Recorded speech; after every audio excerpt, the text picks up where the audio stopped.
What's good, everybody? It's Taya Freaking Bea. I'm back again with the weekly wrap up for this week. If you haven't subscribed already, make sure you guys stay tuned and tap in, and let's hop right into this week's madness. First on my list, of course, we have to talk about Cardi B and Nicki. They have been beefing this whole week. I have been getting so many DMs about Nicki because we all know that I'm an honorary Barb. Some tweets that Nicki put out basically talking about Cardi B, and I won't go into super details about everything, but there was a lot of back and forth. Basically, Nicki comparing her streams to Cardi coming back and telling Nicki that she's a jealous hater, and it was just a lot of back and forth. They were both mentioning each other's children, which is terrible. Basically, them going back and forth, calling each other names. Cardi was calling Nicki Cocaine Barbie, and Nicki was calling Cardi Barney B. It was just a lot. It was just a lot this week. I will say, I think I can speak for everybody when I say that we're all tired. We're tired of the back and forth. And for me, I just want to hear the music. Let's just put everything into the music. All these artists have different platforms to express themselves, which is good, but sometimes they do a little bit, they express a little bit too much. For me, I've always been a fan of the music first and foremost, not necessarily the persona. So I can detach from the artist. I've always been a fan of music, and what I would love to see is for Nicki to put all this energy into her music and stop going back and forth. I don't want to see another Nicki and Cardi tweet for the rest of the month. Like, I'm done. I'm tired of the back and forth. I'm not picking sides. I think they both have taken it way too far, and they just need to leave it alone, put it in the music, and keep it moving. Like, we got real things going on with this country, with the government, to be feuding and going back and forth like that. And these are two grown women with beautiful children. Like, we'll see what happens, but I definitely am tired of the back and forth between the two of them, and I just want to hear some good music. Like, let's put the beef in the music. That's what we used to do back in the day. Next on my list, we have Bad Bunny. Bad Bunny is going to be performing for the NFL Super Bowl next year. Jay-Z spoke with Associated Press and spoke on their decision to make Bad Bunny the headliner.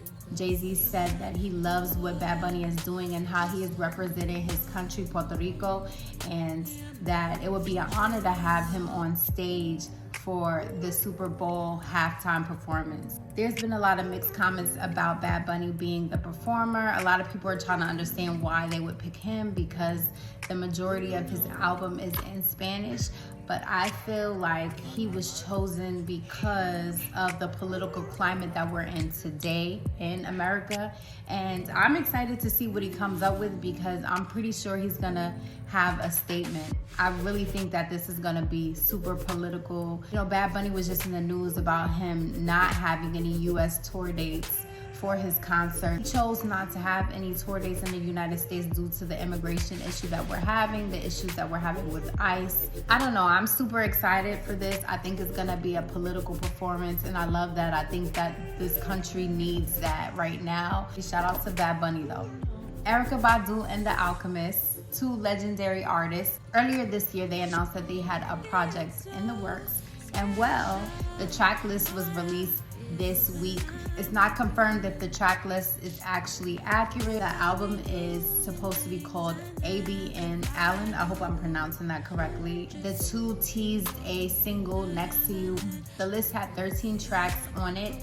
A lot of crazy features, including West Side Gun, Earl Sweatshirt, Thundercat, and the fans have been going crazy. They want this album. They've been pressing Alchemist like, hey, you said it was coming out in August.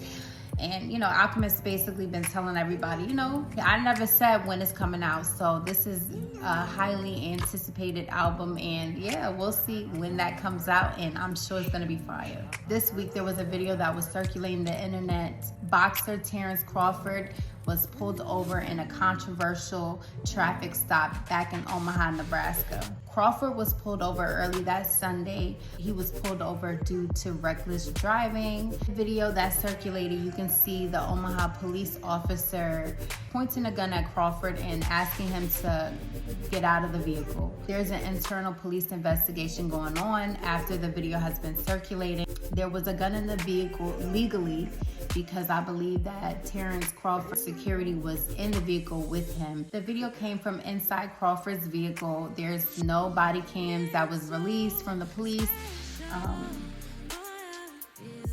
The police report hasn't even came out, as Crawford hasn't made any public statements since the incident. We'll see how the investigation goes. We'll see if more information is released. People have to understand that during these traffic stops with Black individuals, things can go super left really quickly. Even at my age, I still feel anxiety when police officers pull behind me. Even though I'm not doing anything wrong, I'm abiding by the law, but it's just something that Black people grow up with. The majority of Black people do grow up with and grow up feeling. So it's just unfortunate to see that on camera. We all know countless stories of that type of situation going left for no reason. So I definitely hope that the police that was involved in that incident are held accountable. Last on my list, we have Chef G. So you know Chef G, Brooklyn artist, he has been in the headlines as of recently. He was sentenced to 5 years in prison for his 2023 RICO indictment connection. He'll be serving time at Eric M. Taylor Center in East Elmhurst, New York. Before his sentencing, he's been super busy in putting out music, putting out projects. Before he turned himself in, he sent his girlfriend $50K. That's a little flex, I'm not gonna lie. I mean, it's not a flex that he's going to prison, but the flex is he done sent her $50K. So we're gonna see what she does with this $50K. We're gonna see if she flips it or invests it. What is she gonna do with this $50K? He also reassured fans that he will still be making music behind bars. So we'll see what he has in stores for us. Shout out to Chef G. And that's Taya freaking Bea. That's all I got for you guys with the weekly wrap up for this week. If you haven't subscribed already, make sure you stay tuned and subscribe. And if you got any comments, like, comment, share, all the things. And I will catch you guys next week, okay?